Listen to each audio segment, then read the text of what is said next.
জহাত খার উপরে ফরজ হয়। এই তো বুঝলাম আমরা শাস্তি কত ভয়ঙ্কর শাস্তি। এখানে কোনো মিয়াসাবর মাত্রায় কোরআন আর হদিস থেকে শুনাইছি। আর এটা মানা একবারে ফরজ, বাঞ্ছনীয়, বাধ্যতামূলক। চাই মানবা না, তার উপরেও শাস্তি। 1 নম্বর, ওইটা সুস্থ মস্তিষ্ক, অর্থাৎ বালা যার ব্রেন বালা, পাগল নাই, আজাদ, স্বাধীন, বালিগ অর্থাৎ নাবালিগ নাই, মুসলমান অর্থাৎ বেদিন নাই। জকাত ফরজ হয় সুস্থ মস্তিষ্ক, আজাদ, বালিগ, মুসলমান, যে নেশাব পরিমাণ সম্পদর মালিক হয়, তার উপরে জকাত ফরজ হয়। সুস্থ মস্তিষ্ক হইতে সময় পাগল বার হয়ে গেছে, আজাদ হইতে সময় গুলাম বার হয়ে গেছে। আমরা যখন তো ইতা নাই, আগে গুলাম বিক্রি হইতো।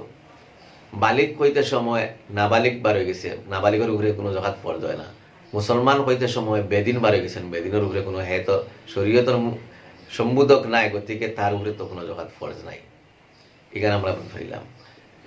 কিতাব আদ-দুরুল মুখতার অর্থাৎ স্বামী কিতাব, খণ্ড নম্বর 2, 259 পৃষ্ঠা। হদিসের কিতাব বাদায়, আর এখন ফেকার কিতাব বাদায়ুস সানায় 2 নম্বর খণ্ডত এই মাসলা আছে। এইগুলো গিয়া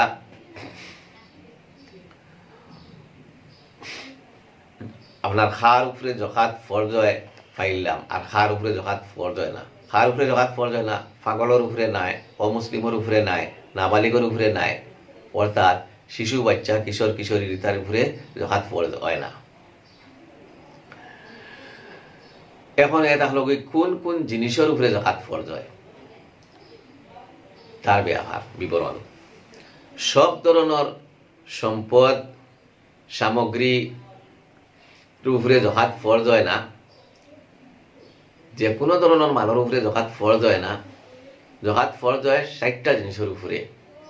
আরো কিছু আছে পশু পাখির ব্যাপারে, পশুর ব্যাপারে, কিন্তু আমরা দেশে এগুলা দেখা যায় না অত বেশি পশু। তার লাগি হিটা ছাড়িয়া এখন হল যে 60টার উপরে 1 নম্বর সোনা, 2 নম্বর রূপা, 3 নম্বর টেকা পয়সা, 4 নম্বর হয়ে থাকলো গিয়া আপনার ব্যবসার মাল। এখন ব্যবসার মাল, ব্যবসায়ী যদি যত ধরনের দুনিয়ার ব্যবসা হোক, চাই গরুর ব্যবসা হোক, চাই পাল্ট্রি ফার্মের ব্যবসা হোক, বিল্ডিংয়ের ব্যবসা হোক, গাড়ির শোরুমের ব্যবসা হোক, বাইক শোরুমের ব্যবসা হোক, ও যত ব্যবসার মাল আছে, দোকানপাট থেকে লইয়া, একবারে ইলেকট্রনিক দোকান থেকে লইয়া, রোডের দোকান থেকে লইয়া, কাপড়ের দোকান থেকে লইয়া, আপনার মুদির সামান যেটা বুসিমালের দোকান থেকে লইয়া, যত ব্যবসার জিনিস আছে মোটামুটি। আর সোনার উপায় তা ব্যবসা লাগে না, খালি গরম থাকলে হইছে। এখন আইল 2 নম্বর, সোনা, রূপা, অলংকার সব সময় যদি ব্যবহার করা হোক, চাই সব সময় ব্যবহার করা হোক না, বছরে একবার ব্যবহার করটা বা 12 বছরে একবার ব্যবহার করবো, বলে আস্তে বছর জীবনেও যদি ব্যবহার করেন না, আর তার মাস করতো ওই দিন তার সোনা, তাও কিন্তু উপরে জকাত ফরজ।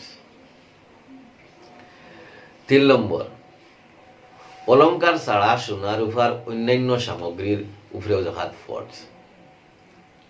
অলংকার ছাড়া সোনা রূপার অন্যান্য বস্তুর উপরেও জকাত ফরজ। খেওয়া চেতনী মানুষ সোনার খোলা, সোনার তুর গড় থই দিছে, সোনার বিস্কুট গড় থই দিছে, সোনার দিয়া আরো কোনো জিনিসও ব্যবহার করছে।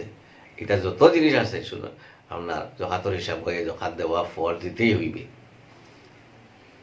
4 নম্বর, জামা কাপড় কিংবা অন্যান্য জিনিসের মধ্যে সোনা রূপার কাজ করা, অর্থাৎ সোনা রূপা লাগাইয়া কাজ করা, এটাও জকাতর হিসাব আইজিবগি। যে পরিমাণ সোনা আর যে পরিমাণ রূপা লাগাইয়া কাপড় চোপড়ের মধ্যে বা অন্যান্য জিনিসের মধ্যে তাই সুন্দর লাগে, ডেকোরেশনের লাগিয়াও এটা লাগাইছেন, সারু কাজ করছেন, এগুন তোর ওজন পরিমাণ দাম কত হয়েছে, ওই দামের উপরে জকাত আইজিব গিয়া।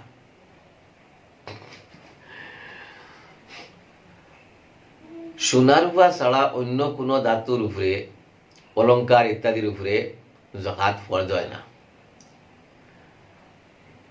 যেমন হীরা, মণি, মুক্তা ইত্যাদি মূল্যবান পাথর, ডায়মন্ড, যদি এটা ব্যবসার মাল হয় না, এটার উপরে জাকাত ফরজ হয় না।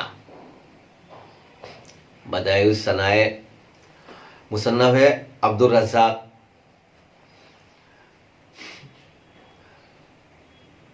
6 নম্বর, মৌলিক প্রয়োজন থেকে যদি বেশি টাকা পয়সা নেশাব পরিমাণ থাকে আর 1 বছর স্থায়ী তার উপরে অতিবাহিত হয়ে যায়, তাইলে বছর শেষে কিন্তু জাকাত ফরজ, এখন জাকাত দিতে লাগবো।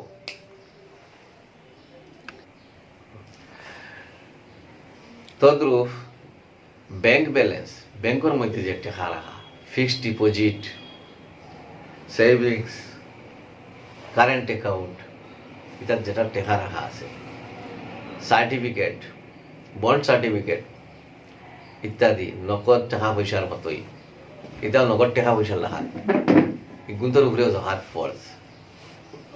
7 নম্বর,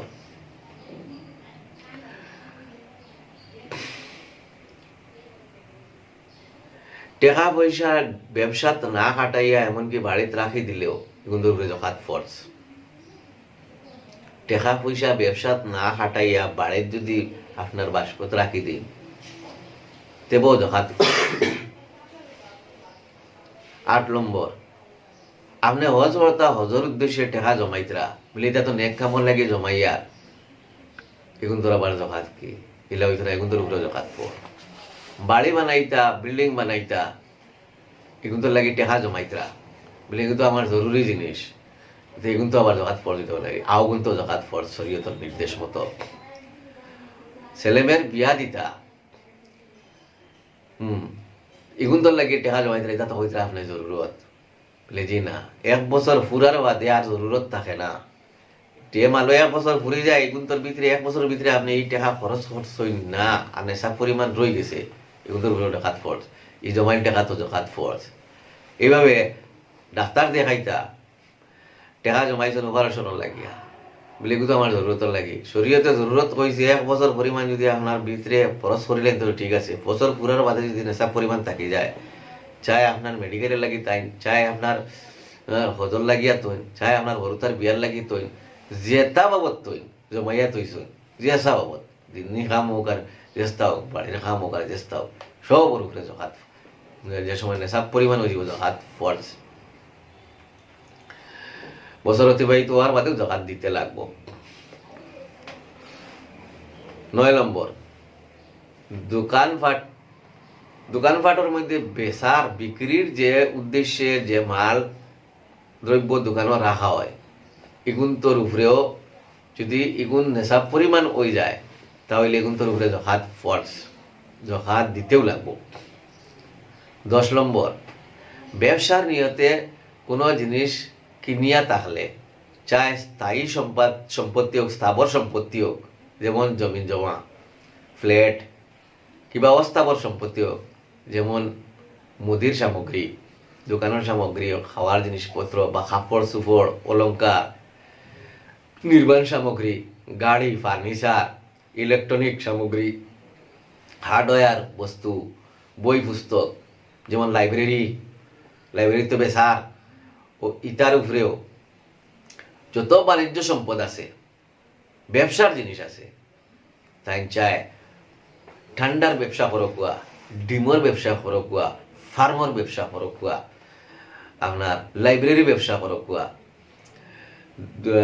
খাসা গালামালর দোকানের ব্যবসা করকুয়া, গালামাল বলতে ভুসিমালের দোকানের ব্যবসা করকুয়া, ব্যবসার যত ধরনের বা ফার্নিচারের দোকান করছে, ব্যবসার যত জিনিস আছে, যেমন গাড়ির শোরুম আছে, বাইকের শোরুম আছে, টাটার শোরুম আছে, যত ধরনের গাড়ি হইতে পারে শোরুম আছে, বা আপনার সেকেন্ড হ্যান্ড গাড়ি লইয়া ডাইরেক্ট গাড়ি বেচা বিক্রি করলা, পুরা গাড়ির দামের মধ্যে আপনার জাকাত আইব। ফার্নিচারের যত জিনিস আছে, ফার্নিচারের দোকান যেটা আছে, টেবুল পালং চেয়ার আলনা ড্রেসিং টেবুল তাই বেচার লাগে কিনছই পুরা দামের মধ্যে পুরাই মালর দামের মধ্যে মালর দাম থাকিয়া জখাত বার করা হইব